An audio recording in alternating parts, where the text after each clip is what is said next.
Saludos, muy buenas tardes y muy buenos días para algunos de ustedes todavía. Estamos aquí en Estudiabetes, en nuestro video chat y en la parte final de la conversación acerca de microinfusoras o bombas de insulina.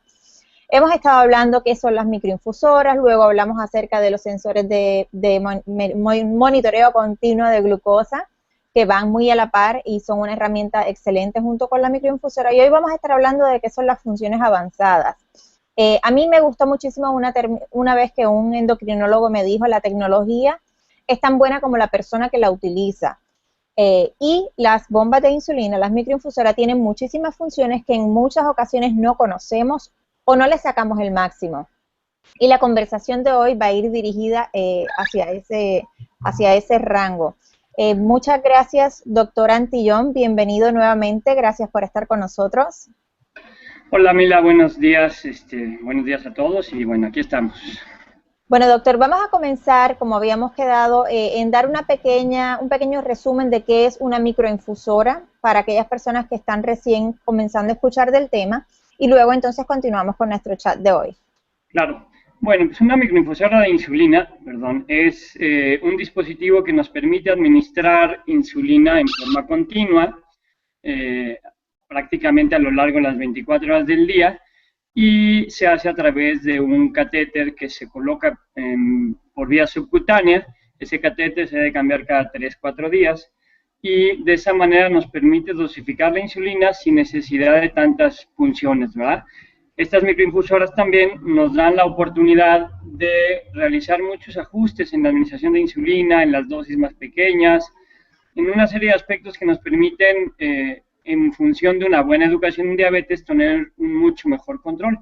Máximo, por supuesto, si esa microinfusora la usamos junto con un monitoreo continuo de glucosa, que nos va a dar, ahora sí que el doble de herramientas para controlar mejor al paciente, ¿no? Excelente, muchísimas gracias, doctor. Bueno, vamos a comenzar.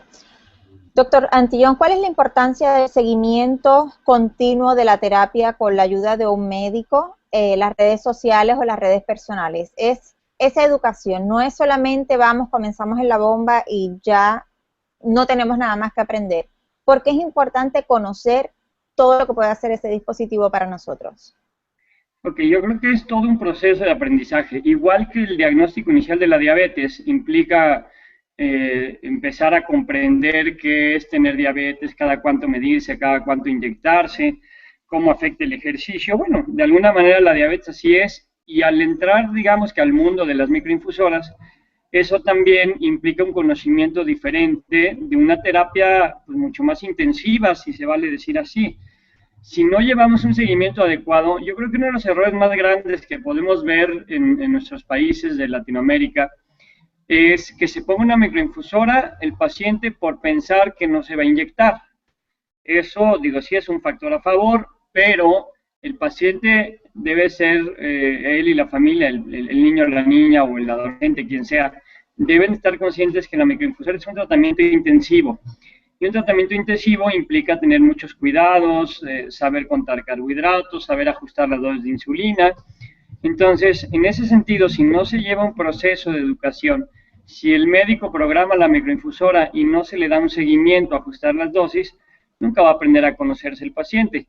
Entonces, debe haber una comunicación continua entre el médico y entre el equipo de trabajo del lado médico y el paciente y la familia. Solo eso nos puede permitir que el paciente y sus familiares aprendan poco a poco las diferentes funciones y que tengan las herramientas, digamos, para manejar mejor el dispositivo. Muchas veces nosotros médicos hablamos de la microinfusora como tener un vehículo de lujo, ¿no? Como tener, no sé qué coche les gusten, a ti, Mila, por ejemplo, pero tener el vehículo más lujoso que tengamos.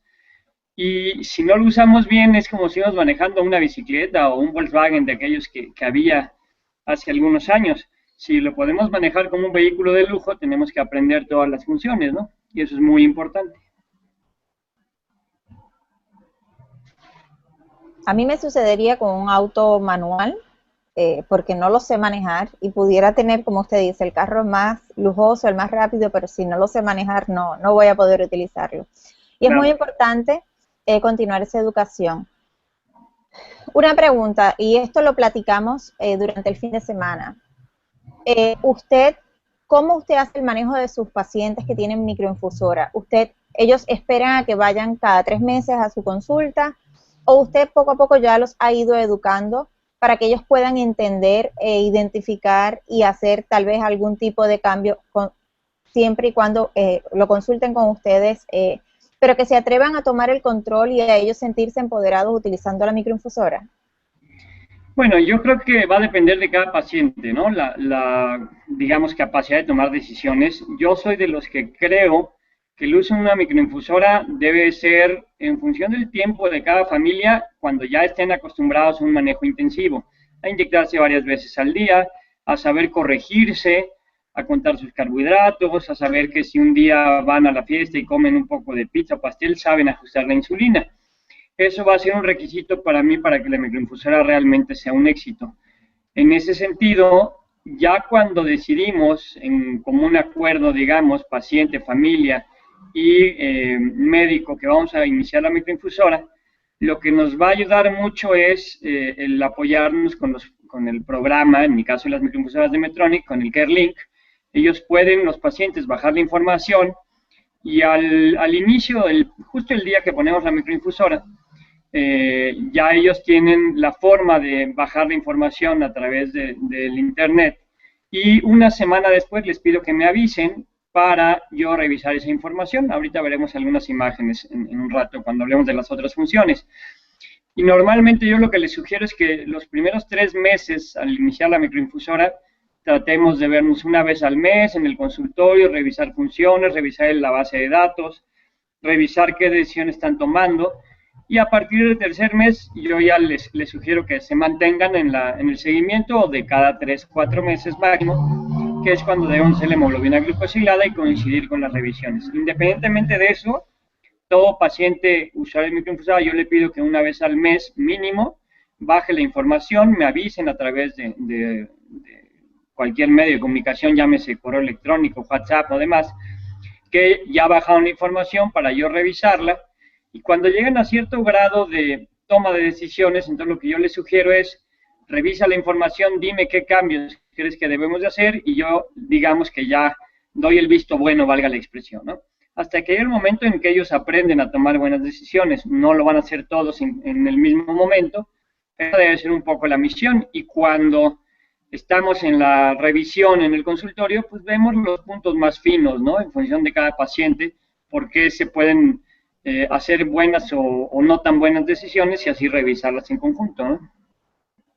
Recuerden que es muy importante recordar que cada medición, cada número que nos da el glucómetro es información. Y esta es la misma información de la cual está hablando el doctor cuando se verifica las lecturas del monitor continuo de glucosa.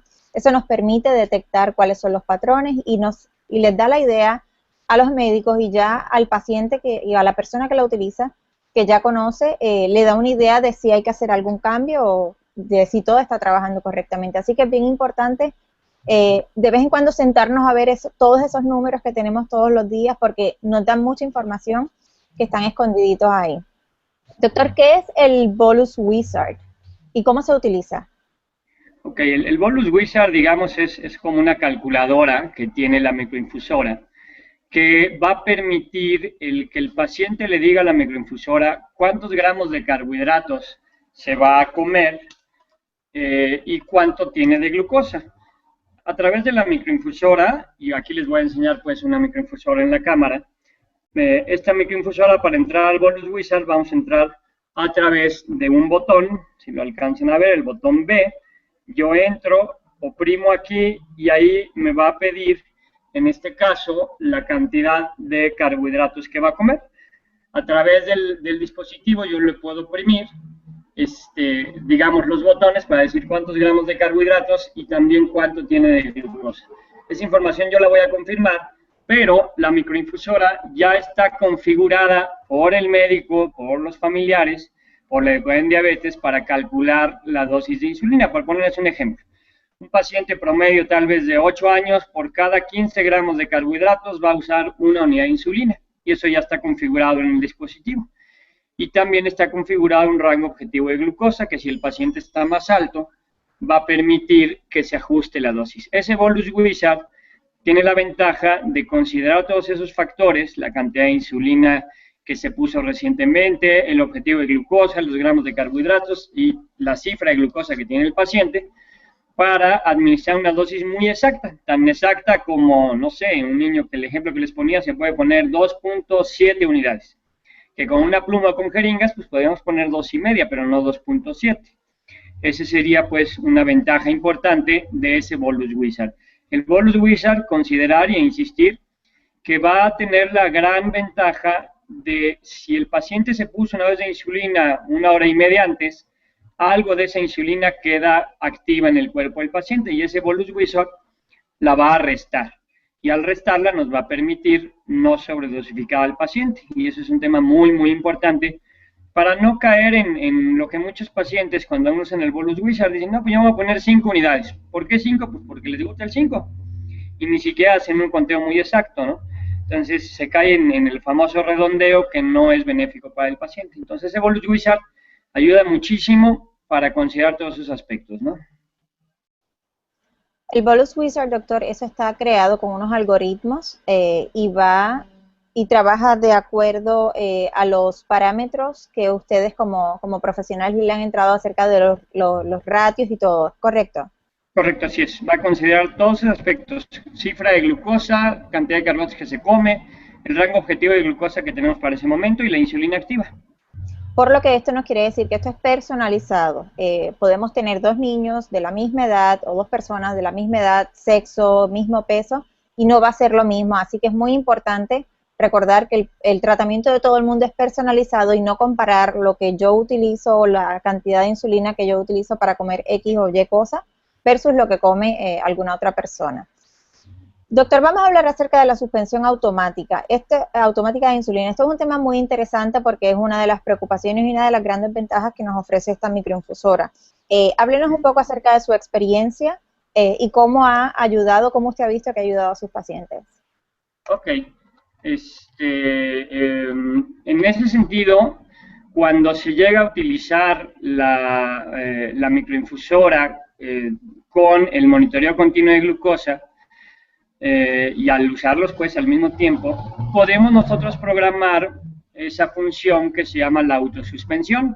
Ahorita les voy a mostrar pues algunas imágenes aquí en unas diapositivas para precisamente revisar todo eso. Entonces, en ese aspecto, vamos a ver acá, a ver Mila, creo que ahí necesitaría, es que creo que es donde tú le vas a mover. Bueno, mientras les voy platicando, la autosuspensión de insulina permite que el paciente cuando tiene cierta cifra baja no siga recibiendo insulina. Esa es una grandiosa ventaja en ciertas condiciones que vamos a manejar en los pacientes.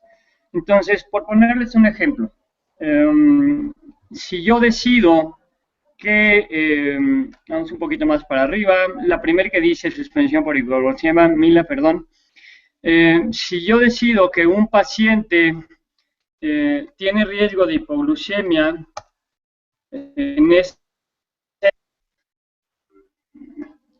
perdón, es que estamos aquí atorados con las diapositivas, perdón, si es la que sigue, es que aquí los números. A ver, entonces, antes todavía, por ejemplo, si yo tengo a un paciente que está, todavía más, a ver, vamos a llegar a la primera diapositiva.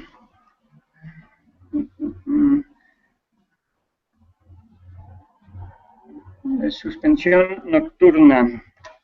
Ok.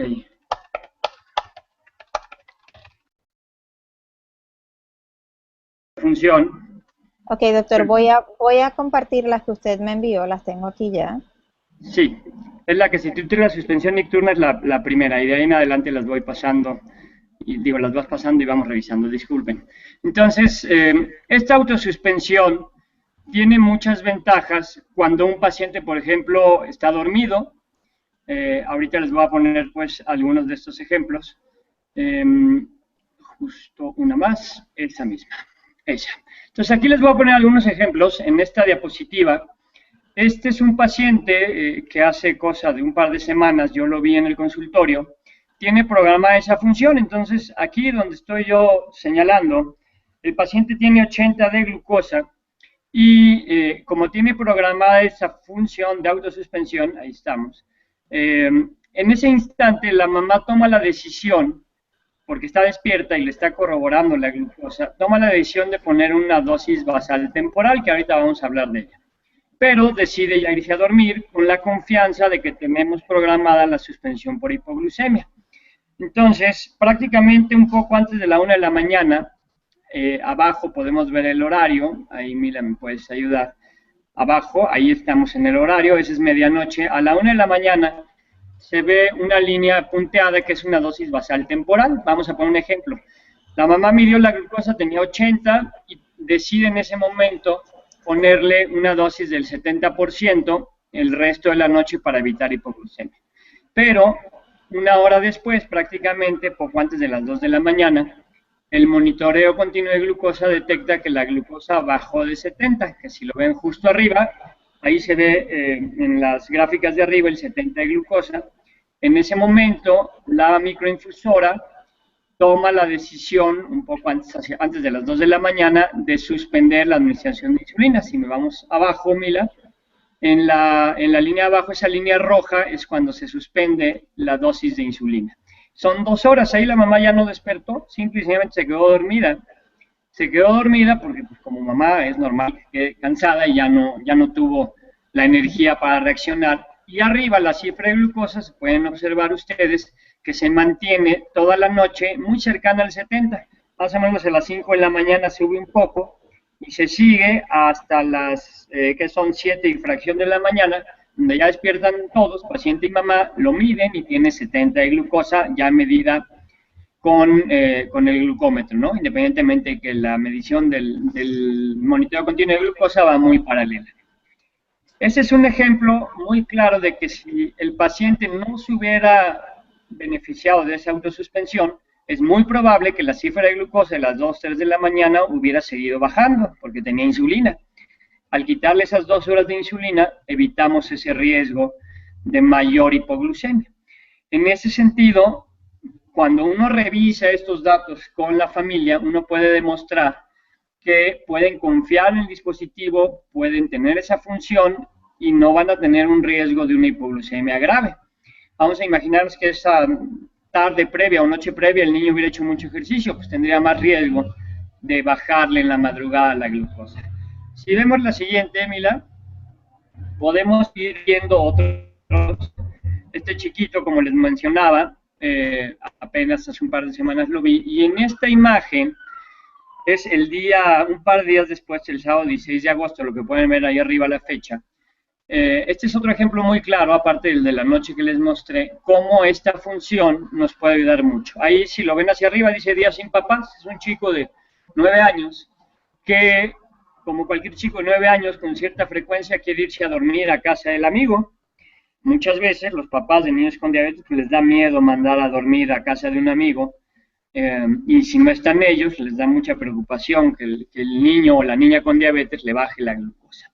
Entonces, aquí nos vamos a enfocar en el horario. Si ven lo que está con un óvalo, arriba es la dosis, la cifra de glucosa, el registro, el monitoreo continuo de glucosa, que en ese rango de la tarde andaba al inicio del óvalo, que son más o menos las 2 de la tarde, estaba bien su glucosa en 75, 78, luego tiene un pequeño pico que sube ahí hacia 160, 180 en el monitoreo continuo de glucosa, pero esa tarde el chico estaba con sus amigos jugando, toda la tarde jugó y jugó y jugó.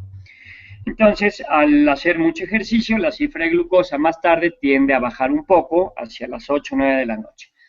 Y si nos vamos abajo, resulta que durante 2 momentos, en ese lapso de la tarde, que no estaban los papás con el niño, que durmió en casa del amigo y todo, hay 2 momentos en los que se suspende la dosis de insulina. Primero ahí, donde Mila nos está señalando, entre las 2:30 y las 3:30 de la tarde. ahí se suspendió, no se suspendió las 2 horas porque el paciente comió algo y al comer decidió reiniciar la microinfusora. Y un poco más tarde, un poco de la noche, se suspende poco menos de 2 horas porque igual el paciente va a comer, el no continúa la autosuspensión. De todas maneras, eso sirve para darnos cuenta cómo esos periodos de autosuspensión evitan que la glucosa siga bajando. Si ven en la última autosuspensión, ahí arriba donde está señalando Mila que está la autosuspensión, arriba está la cifra de glucosa. Sí, comió el paciente, la glucosa se fue un poco hacia arriba, pero le subía, no subió más de eso. Luego, ya después, volvió a bajar un poco y se mantuvo muy bien. Incluso abajo pueden ver la autosuspensión. Viene el bolo de insulina que se administró el paciente, de $2, que hay justo ese, que coincide con los 45 gramos de carbohidratos que el paciente introdujo en la microinfusora, que están ahí en negro, exacto.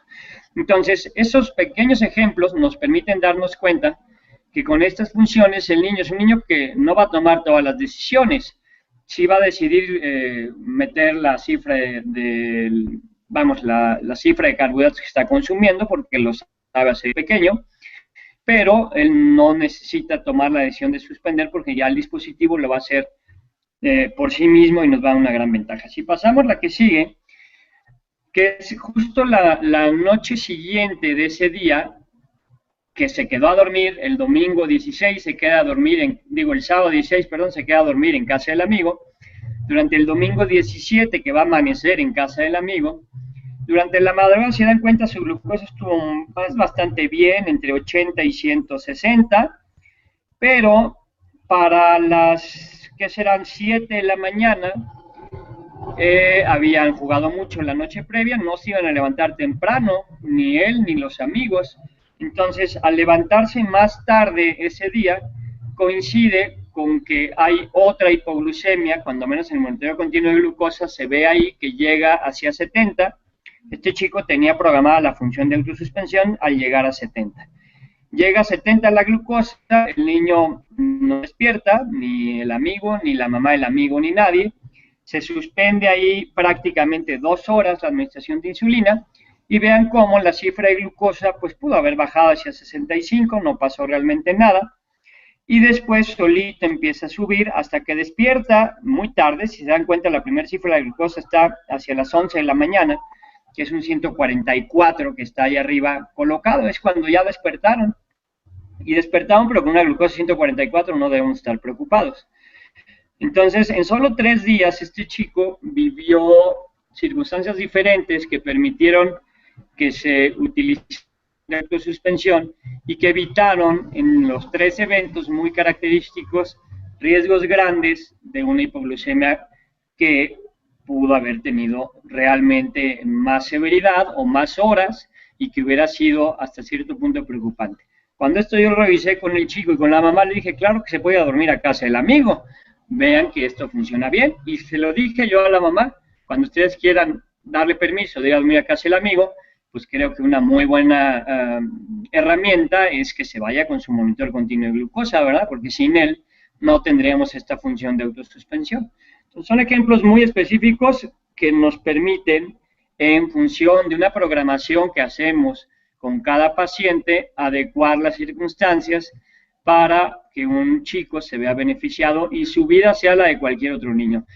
Esto sería pues un ejemplo de que no tengo por qué decirle a un niño no vas a dormir a casa del amigo, puede ir y perder esos miedos. Claro, los papás estaban inquietos, estaban preocupados, pero ya cuando revisamos esto a posteriori se dieron cuenta que las cosas funcionan muy bien. Esto sería pues ejemplos de la función de autosuspensión y ahorita vamos avanzando a otros detalles. Mira.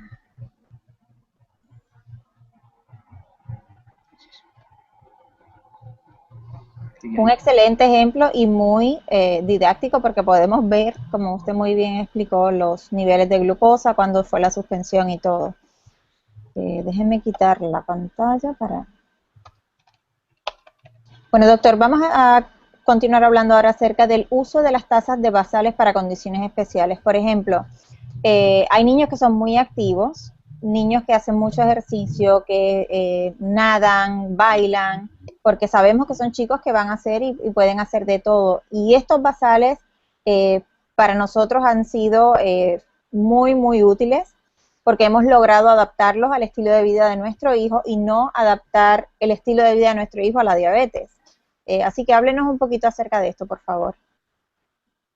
Ok, en función del conocimiento que tenemos del paciente, el mismo paciente de sí mismo, sus papás, un adolescente, pues ya no es tanto los papás, sino cómo se conoce el chico, la chica, y nosotros como médicos, como todo el equipo, las educadas en diabetes y demás, podemos tener la gran ventaja de con una doctora utilizar en cada paciente diferentes patrones basales. Si nos regresamos a la primera mila, ahorita lo podemos ir viendo.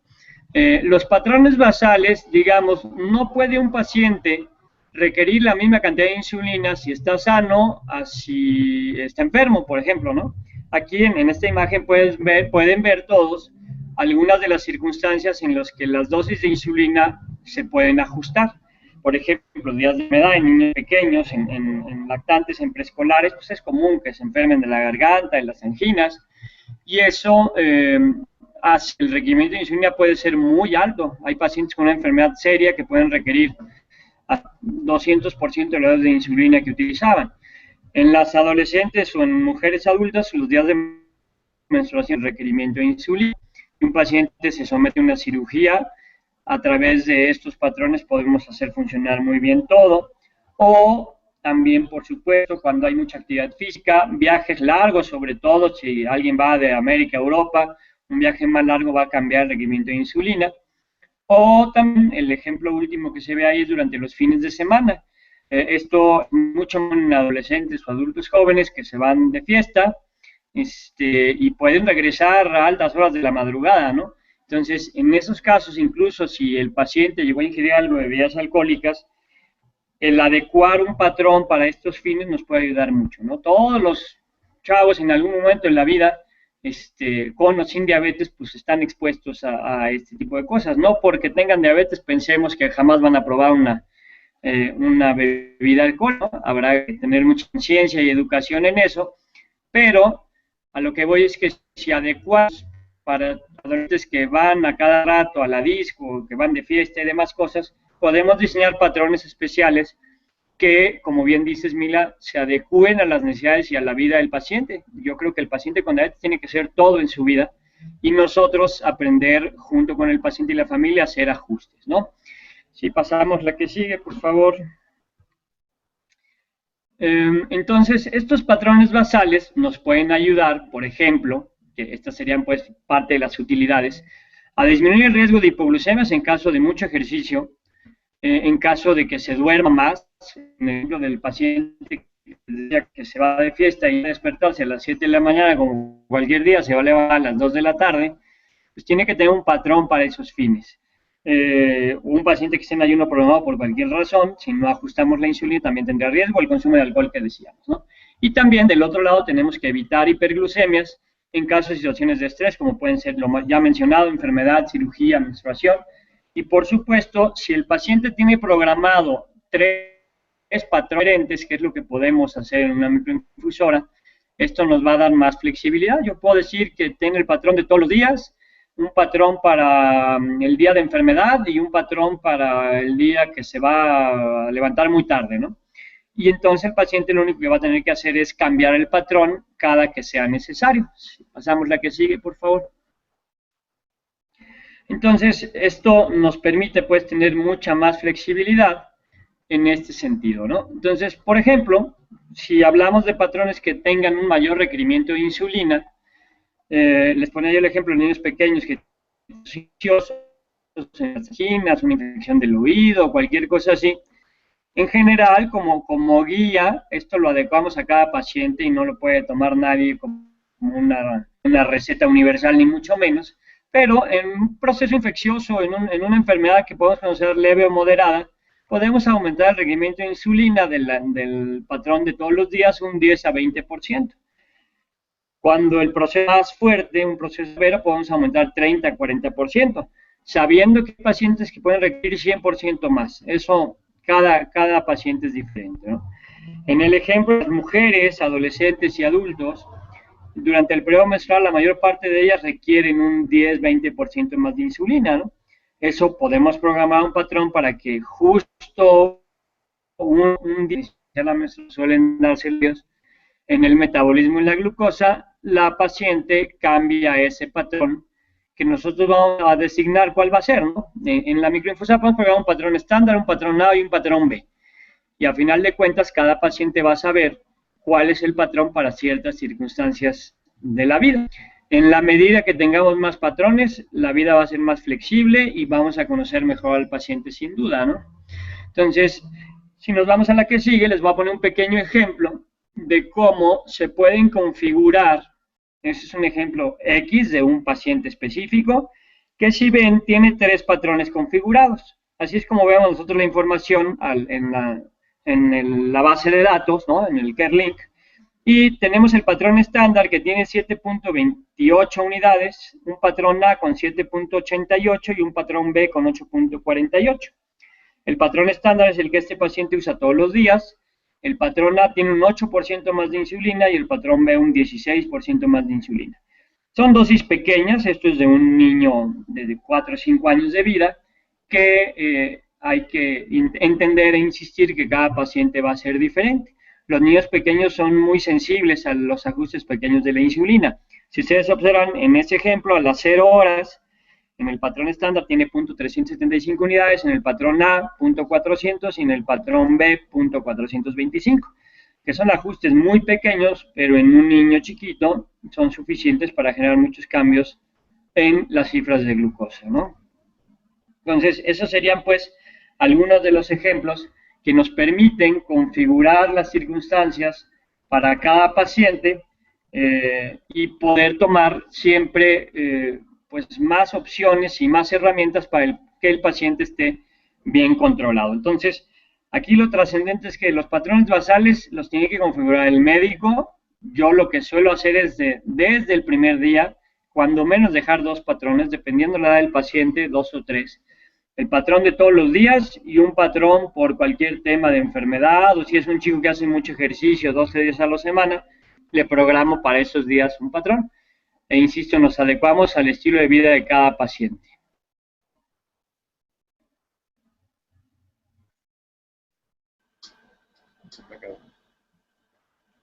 Doctor, ¿me quedo en esa diapositiva o vamos ya a la próxima pregunta? De basales temporales, si podemos avanzar, echar en los patrones, podemos avanzar al basal temporal, que es la siguiente diapositiva, Mila, que es, digamos, otra de las funciones que podemos decir relativamente avanzadas, pero que es de las cosas que debemos desde el primer día explicarle al paciente.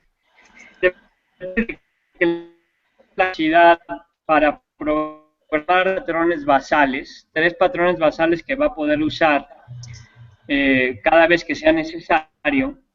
La microinfusora tiene una función en el menú de, vamos a entrar uno al menú principal, a los basales, y ahí se busca la función del basal temporal, que ahora les voy a explicar.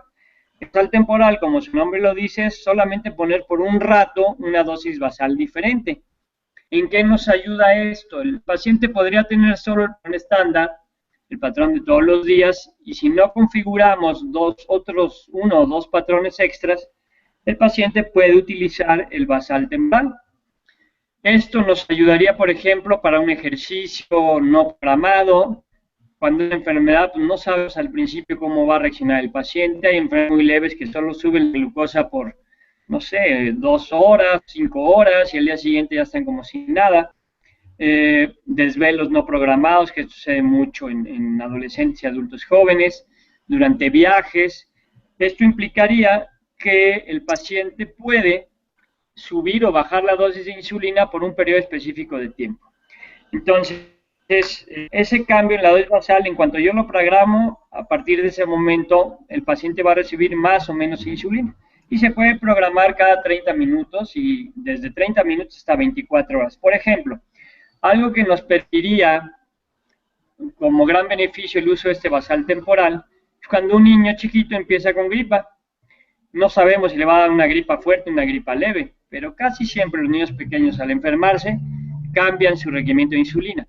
como no sé si va a tener una enfermedad muy fuerte, puedo empezar con un basal temporal, porque la glucosa le empieza a subir al niño a 200, a 210, y puedo subirle durante unas 4 o 6 horas a un 120%, por ejemplo. Eso cada paciente aprende a tomar decisiones en función de conocerse. Si pasan las 4 horas y con eso empieza a ver cifras bajas, pues entonces voy a tener que bajar esa dosis basal temporal. Y si sigue muy alto, pues la voy subiendo más. Y eso nos permitiría tomar esa decisión. Otro ejemplo muy claro sería cuando un niño hace un ejercicio no programado, ¿no? Va a una fiesta, no sabía ni siquiera que era una fiesta, lo invitan saliendo de la escuela y se va a ir a casa el amigo y va a estar corre y corre y corre. En ese momento se le puede programar un basal temporal, por poner un ejemplo, del 60% por las siguientes 4 a 6 horas. Y eso haría que tenga menos riesgo de hipoglucemia durante el tiempo de la actividad física. Entonces, eso es muy importante que el paciente, desde que inicia la terapia, sepa que puede utilizar esas opciones. Con cada paciente podemos tomar ciertas guías para recomendarle un porcentaje basal temporal para arriba o para abajo. Pero, volvemos al tema, es mucho asunto de educación en diabetes, de, no sé, nos llega a pasar de que el primer día que ponemos microinfusor el paciente tiende a estar bajo. Entonces, ese día le podemos poner un basal temporal muy bajo, del 20-30% de la dosis de insulina, y eso nos ayudaría a que ese primer día no tenga hipoglucemia, ¿no? Sucede también, por ejemplo, que si el paciente le ponemos la microinfusora por primera vez a mediodía y se le olvidó la indicación de que no se pusiera la insulina lenta esa mañana, el basal temporal me va a ayudar para evitar hipoglucemias también. Entonces, serían claros ejemplos. Si me pasas, Mila, la que sigue, les voy a poner otro pequeño ejemplo clínico aquí. Es un paciente que la mamá estaba acostumbrada a utilizar el basal temporal. Ustedes pueden ver ahí en la gráfica de arriba que son las cifras de glucosa. Hacia las 2:30 de la mañana el chico tenía 85 de glucosa. Ahí está. La mamá, conociendo a su hijo, toma en ese momento la decisión de poner un basal temporal al 70%. Son casi las 3 de la mañana. Y abajo ustedes ven la línea que es la dosis basal, la línea verde continua, la de que está al lado izquierdo, es la dosis basal que está programada, y en ese momento en la flechita, una línea punteada, es la dosis basal temporal que requiere en ese momento el paciente, pone al 70%, y el despertó 80 de glucosa. ¿Qué significa? Que la mamá le puso el porcentaje ideal. Si no lo hubiera puesto ese basal temporal y se queda con el 100% de la insulina, seguramente no despierta con 89, tal vez con 58, con 62, no lo sabemos. Pero esa herramienta nos permite, bajo conocimiento de causa, si ustedes como mamás o papás le miden 85 en la madrugada, casi siempre le van a dar algo de comer. Y realmente en este caso ni siquiera le dieron de comer al niño, no había necesidad de que comiera a las 2:30 de la mañana. No tenía hipoglucemia, pero con bajarle la dosis basal, simple y sencillamente no siguió bajando la glucosa. Y ahí les insistiría, muchas veces ven un 80 y les preocupa que les baje más. Entonces le dan un jugo y al rato rebota la glucosa y sale mucho peor, ¿no? Entonces, ese uso del basal temporal, su mayor beneficio sería durante el ejercicio, durante las noches para evitar el riesgo de hipoglucemia en circunstancias así de periodos cortos de tiempo, ¿no? Entonces, es una gran herramienta que poco a poco los pacientes y los familiares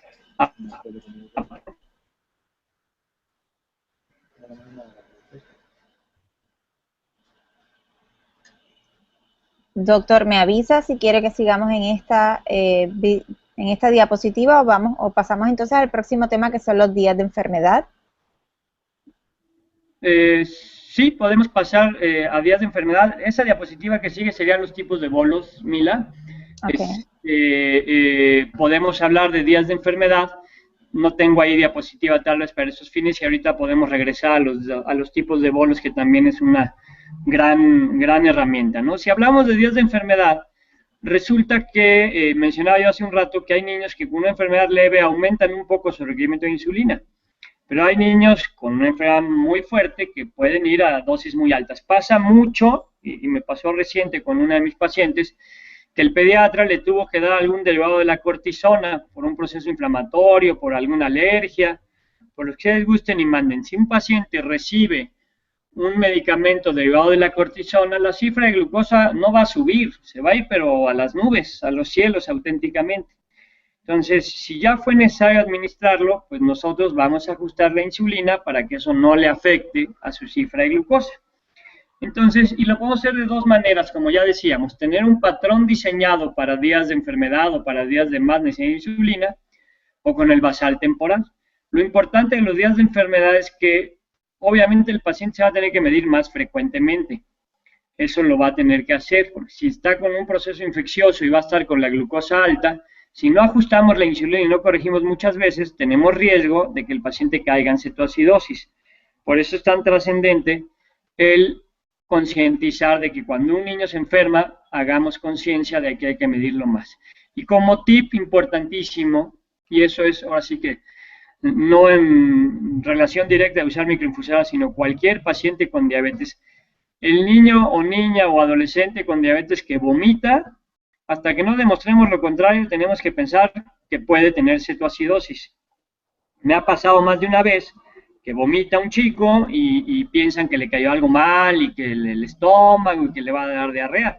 Y puede ser que sí, pero si no reaccionamos a tiempo, ese vómito de pasar de ser algo meramente digestivo a ser consecuencia de producir cetonas, pues el paso es imperceptible.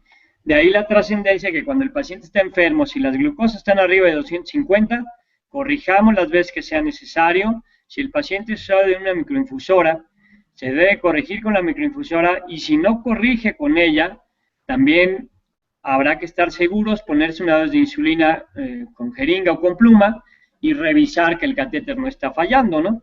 Eso también sucede. Con la microinfusora sí tenemos la gran ventaja de que si el paciente se tiene que poner insulina cada hora, pues nada más vamos a oprimir botones y no se va a tener que estar picando. Y eso va a ser una gran ventaja. Entonces, que aquí tenemos herramientas para manejar la enfermedad que son tanto los basales temporales como un patrón que está previamente diseñado, que podemos decir que es el A o el B, que ustedes pongan de acuerdo con el médico, que es un patrón, sobre todo pues en niños pequeños, que si se enferman 2, 3, 4 veces al año, permitan el cambiar de patrón cada vez que sea necesario, ¿no? De ahí la trascendencia de todo esto. Excelente, doctor. Ahora vamos a pasar a hablar acerca de los tipos de bolo, porque aquí es esto es una de las funciones que más, digo, que también le podemos sacar muchísima, maximizarlo al máximo, sobre todo cuando comemos algunos tipos de alimentos que son un poco más altos en grasa. Así que nos gustaría que por favor nos explicara esta diapositiva que tenemos aquí. Perfecto. Las microinfusoras de Medtronic tienen siempre la opción de utilizar, una vez que se indica a través del bolus wizard, que es como lo debemos de hacer, cuántos gramos de carbohidratos consume y cuánta cifra de glucosa tiene el paciente. Al confirmar ese dato, la bomba nos va a decir, por ejemplo, le tocan en estas gráficas, podemos ver que son bolos de 7.5 unidades. Y el siguiente paso, al avanzar, mientras esté programada la función de los tipos de bolos, es escoger si lo voy a administrar como un bolo normal, como un bolo cuadrado o como un bolo onda dual. Y les explicaré ahorita cuál es la diferencia entre uno y otro tipo de bolo. Desde el día que iniciamos la microinfusora es bueno que el paciente sepa que existen estos tipos de bolos. El bolo normal, digamos, es el que se usa la mayor parte del tiempo, pues muy útil para las comidas sanas, digámosle así, con un contenido promedio de grasas, carbohidratos y proteínas. Y se usa incluso pues para el bolus wizard, la mayor parte de los casos, y para bolos de corrección, cuando el paciente tiene una glucosa muy alta, usa un bolo normal y ya. ¿Qué es? Se administra el bolo, pasa inmediatamente, ahí en la extrema derecha pueden ver las 7 unidades y media del bolus normal, que se administran y el bolo pasa inmediatamente. Ese bolo va a tener su máximo pico de acción a las 2, las 7 unidades y pasan en cosas de segundos. Entonces, para alimentos sanos y todo esto, es la opción más usada, por supuesto. Si pensamos en que el paciente va a ir a una comida familiar y van a estar botaneando, picando, como dicen también por ahí la botana, entonces, y puede un paciente, vamos, cualquier paciente con diabetes en una comida así, llevarse una hora y media comiendo, ¿no? Entre que traen la entrada y el segundo plato y todo esto, ¿no? Ese bolo cuadrado nos permitiría mucho, vamos, una gran ventaja en el sentido de si el paciente dice, bueno, voy a calcular que me voy a comer 75 gramos de carbohidratos, pero voy a calcular que esos 75 gramos me los como en un par de horas. Entonces, esas 7 unidades y media que calculamos en ese ejemplo, yo voy a decidir que las administren un par de horas. Eso nos ayuda en el ejemplo que les ponía de una comida larga, o como ven ahí en la diapositiva, cuando hay gastroparesia, esto es que el estómago ya no se vacía rápido, puede ser como parte de complicaciones en pacientes con diabetes, o por supuesto en mujeres embarazadas. En etapas finales del embarazo el estómago cuesta mucho trabajo que se vacíe, y entonces ese bolo cuadrado lo puedo administrar, en ese ejemplo dice para 2 horas, pero el bolo cuadrado lo puedo poner para media hora, para una hora, para segmentos desde 30 minutos hasta 8 horas, ¿no? Digo, ya que 8 horas seguidas como un paciente está un poco complicado, pero en ejemplos de la vida cotidiana lo podemos usar mucho de 30 minutos a 2, 3 horas, que son como esas comilonas muy largas, ¿no? Eso nos permite que si lo reparto en 2 horas, las 7 unidades y media, cada 30 minutos me va a pasar la cuarta parte de esa dosis. Si resulta, muchas veces las mamás preguntan, bueno, y si yo le pongo las 7 unidades y media correspondientes a los gramos de carbohidrato y resulta que no se comió todo, tengo la ventaja de que en cualquier momento yo puedo suspender ese bolo. Vamos a pensar que calculamos 75 gramos y el paciente al final solo se comió 50. Pues le voy a quitar prácticamente una tercera parte de la dosis, o sea, de las 2 horas, cuando falten 40 minutos, lo puedo suspender y ya no va a recibir la última, digamos, la última cuarta parte del bolo, ¿no? Y eso nos ayudaría en esos casos. Entonces, el bolo cuadrado nos sirve para administrar la insulina en un periodo específico, desde 30 minutos hasta 8 horas, dividido en 4 partes iguales. Entonces, nos ayudaría mucho para eso.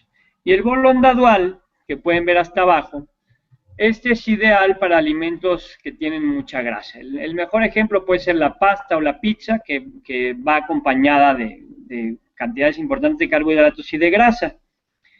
En ese sentido, para todos los pacientes con diabetes que han comido pizza usando inyecciones de insulina, vamos, no con microinfusora, se dan cuenta, vamos, casi siempre que pueden empezar muy bien con cifras de glucosa normales, quiero decir, y administran el bolo, y normalmente a las 2 horas van a seguir bien cuando comen pizza, pero 4, 5, 6, 8 horas después, la glucosa va a estar muy alta, porque el contenido de grasa de la pizza va a hacer que la glucosa tarde en absorberse y va a afectar.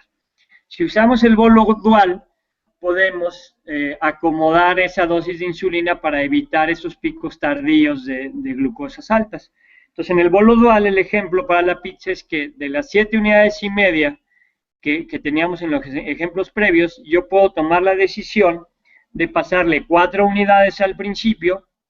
Abajo lo podemos ver, Mila, perdón, abajo en la de abajo son el bolo dual, 4 unidades al principio y 3 unidades y media diferido para 2 horas. Esas 3 unidades y media que van a pasar en periodos, vamos, la cuarta parte cada media hora, va a evitar que la cifra de glucosa se vaya muy alta a las 4 o 5 horas de la pizza.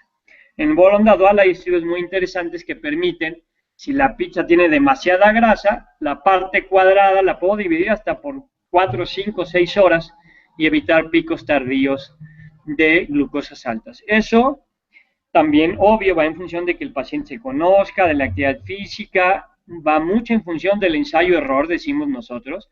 La primera vez que come una pizza un paciente va a poner tal vez el 50% de insulina ahorita y el 50% para 2 horas, pero en función de que se mida su glucosa, va a tomar la decisión de si fue correcto o no ese parámetro. Si vemos la siguiente diapositiva, les quiero mostrar también un ejemplo de la vida real. Este es un paciente de hace unos meses, el 20 de abril, que en la parte de arriba, en el óvalo, vemos dos cifras de glucosa, de 217 y 233. Un poquito abajo, en los gramos de carbohidratos, vemos que en un momento se comió 70 gramos, que están ahí arriba, y abajo está la dosis de insulina que le pasó 8 unidades en una fase inicial y 4 unidades después.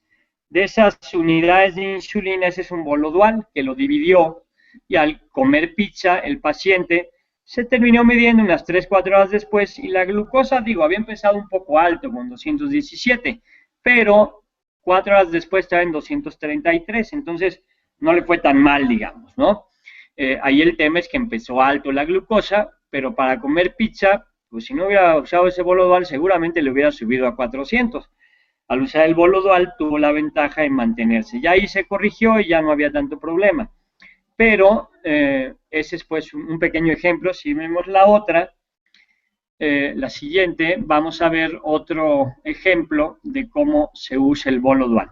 Esa que les mostré primero era en función de medirse con la glucosa, con el glucómetro, pues, y aquí podemos ver cómo el paciente, hacia poquito antes de las 8 de la noche, se come 30 gramos de carbohidratos, tenía como 115 de glucosa, luego 140, se come 30 gramos de carbohidratos, pero lo administra en forma de un bolo dual, y la insulina le pone 0.7 en un principio y 0.7 para una hora. En ese momento el paciente lo puso solo para una hora por el tipo de alimento.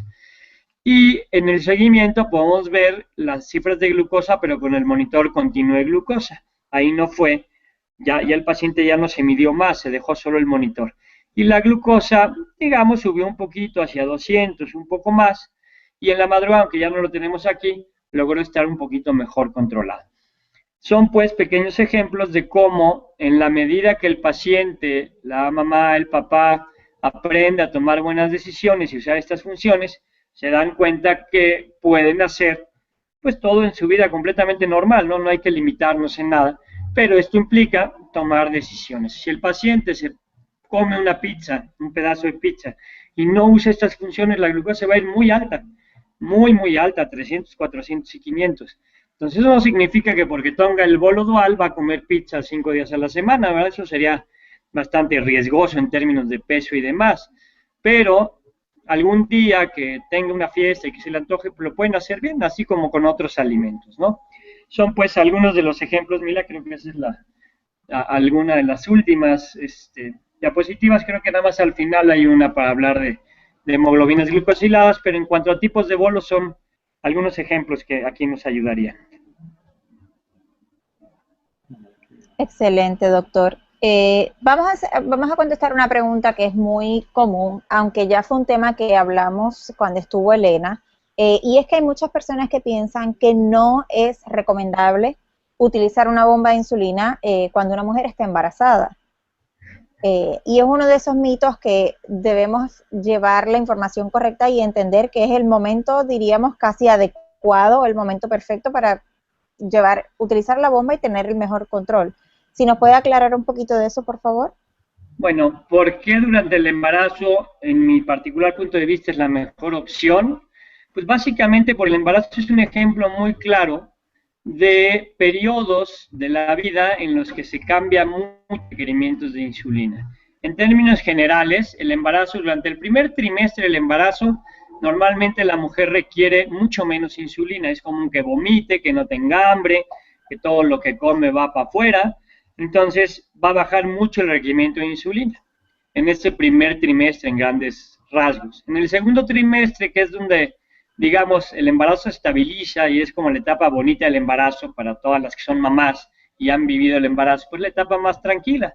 El bebé empieza a crecer, empiezan a sentir las patadas del bebé, hay menos cambios, ya las náuseas suelen desaparecer y el requerimiento de insulina es más promedio, digamos, ¿no? Y en el último trimestre, que es cuando la mujer sube mucho de peso y es donde se vuelve cansado, donde ya es tan grande el bebé que ya no pueden ni acomodarse de un lado ni del otro, el requerimiento de insulina sube mucho. Al subir mucho de peso hace que la mujer embarazada requiera dosis muy altas de insulina. Entonces la microinfusión nos permite el estar lo más cercano posible a rangos ideales de glucosa. Y esto es importante no solo por las etapas del embarazo, sino porque si una mujer no está bien controlada, con buenas hemoglobinas glucosiladas y demás, el tema va a afectar al bebé y a la misma paciente, ¿no? Entonces, en ese sentido es súper importante. Ahora, durante la etapa final del embarazo y si se da un parto, si se da una cesárea, eso también permite hacer un manejo muy personalizado, digamos, de las cifras de glucosa. Durante todo el embarazo, sea el principio, el medio o el final, el objetivo es mantener las cifras de glucosa en rangos prácticamente normales para una persona sin diabetes, por el bien del bebé y por el bien de la mamá. Eso, sin estas herramientas, pues es mucho más difícil, ¿no? Nosotros podemos adecuar todo lo necesario a cada etapa del padecimiento, a cada etapa de la diabetes, quiero decir, y a cada etapa del embarazo, que eso es súper importante, ¿no? Entonces, la meta de cifras de glucosa en una mujer embarazada, insisto, tiene que ser casi la de una persona sin diabetes. Y la meta de hemoglobina glucosilada tiene que estar abajo de 6.5, y eso realmente solo haciendo muchos cambios lo podemos lograr.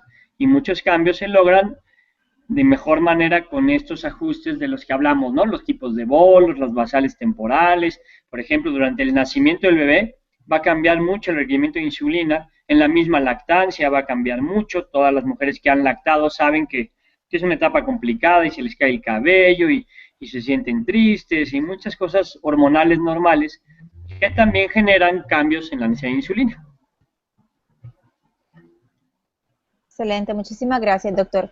Bueno, vamos a comenzar ya estamos cerca de la hora, pero tenemos un tema que es muy interesante y me gustaría que el doctor explicara, y es la diferencia entre la variabilidad glicémica y el A1C. Para esto voy a compartir una diapositiva que tenemos aquí, porque es un tema que debemos entender y no hay mejor manera para entender esto que viendo esta diapositiva. Así que, doctor, cuando guste, ¿ya ven la diapositiva?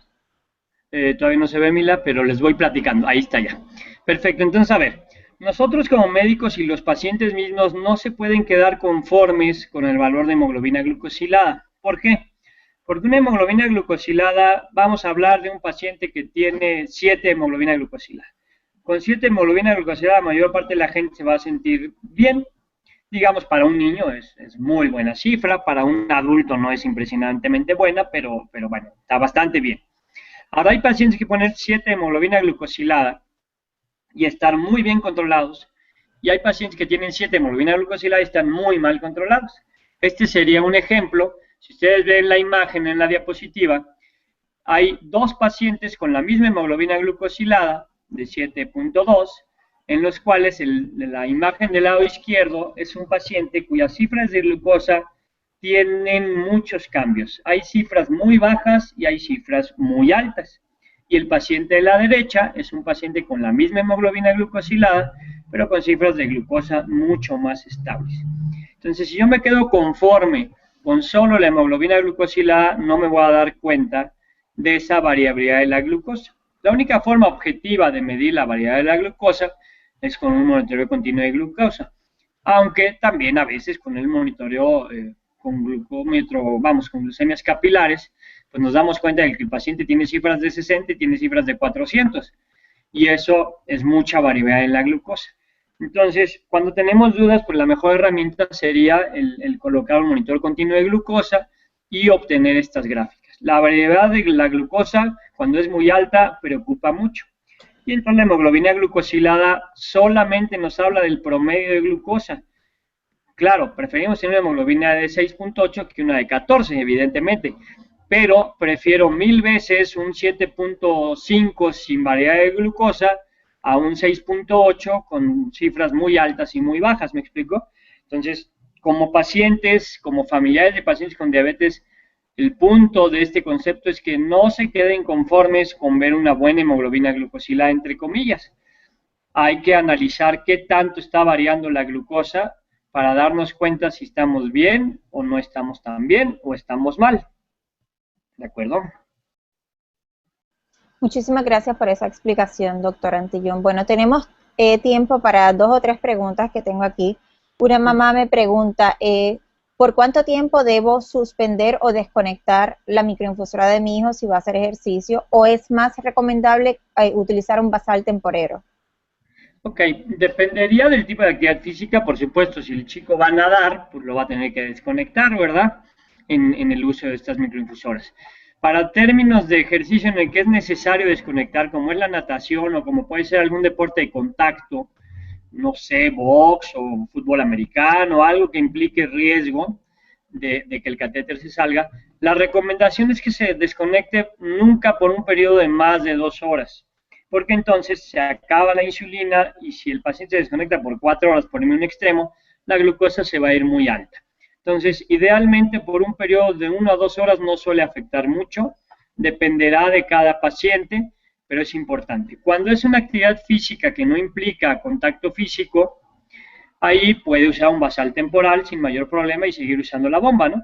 ¿Qué grado de basal temporal? Dependerá del conocimiento de cada paciente y de las cifras de glucosa, ¿no? Pero yo normalmente les sugiero una actividad física moderada, poner un basal temporal del 70-80% por unas 2, 3, 4 horas, dependiendo el tiempo del ejercicio.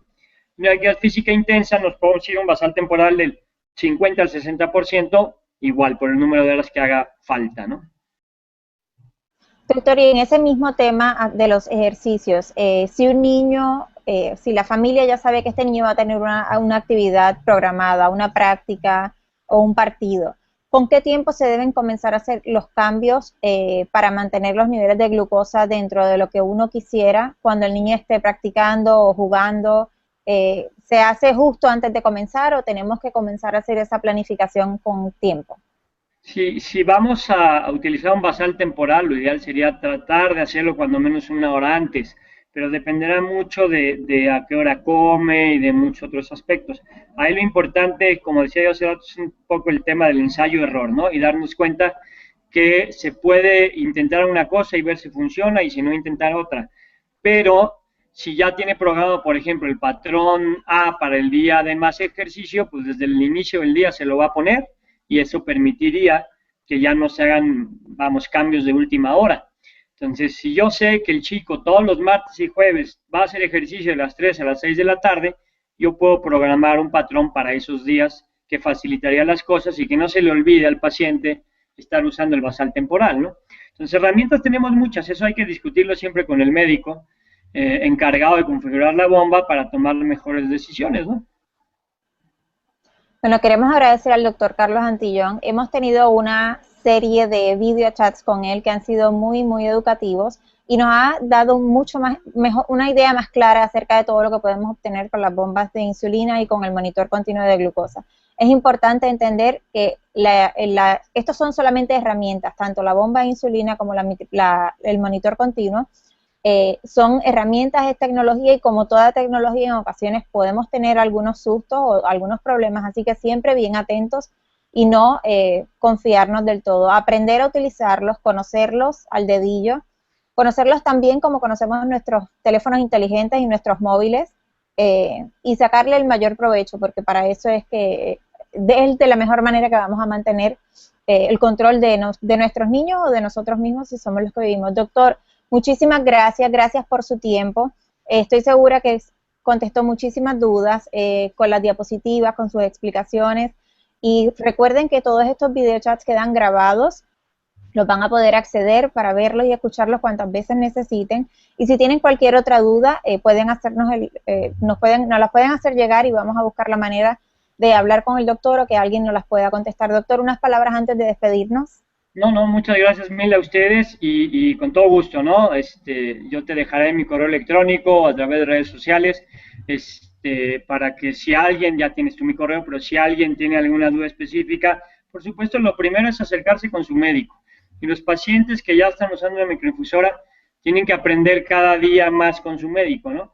Entonces, Elena y Mariana lo comentaban en las sesiones previas, es muy importante, si ustedes notan que su médico no está empapado en la terapia, pues o pídanle que se empape más o busquen alternativas, pero si esta terapia no está acompañada de un buen tema de acompañamiento médico, válgame la redundancia, no va a funcionar bien, ¿no? Me ha tocado encontrarme con pacientes que dicen que la microinfrarroja no sirve, que es el peor de los enemigos. Pues eso solo sucede si no usamos todas las herramientas, ¿no? Es correcto, no es que tan pronto comenzamos a utilizarla será como diríamos, una varita mágica o la cura, sino tenemos que aprender a utilizarla y que trabaje a nuestro favor. Eso es lo más importante. Bueno, muchísimas gracias a todos los miembros de Estudiabetes que estuvieron presentes hoy. Recuerden, si tienen alguna duda la pueden hacer llegar y con muchísimo gusto los vamos a ayudar. Gracias al doctor Antillón, gracias a Medtronic Latinoamérica por haber hecho posible esta serie de videochat. Y esto, recuerden, va a quedar grabado, así que lo pueden ver más tarde. A todos que tengan una excelente semana, felices números y todo el mundo a cuidarse y a seguir educándonos. Hasta luego. Gracias.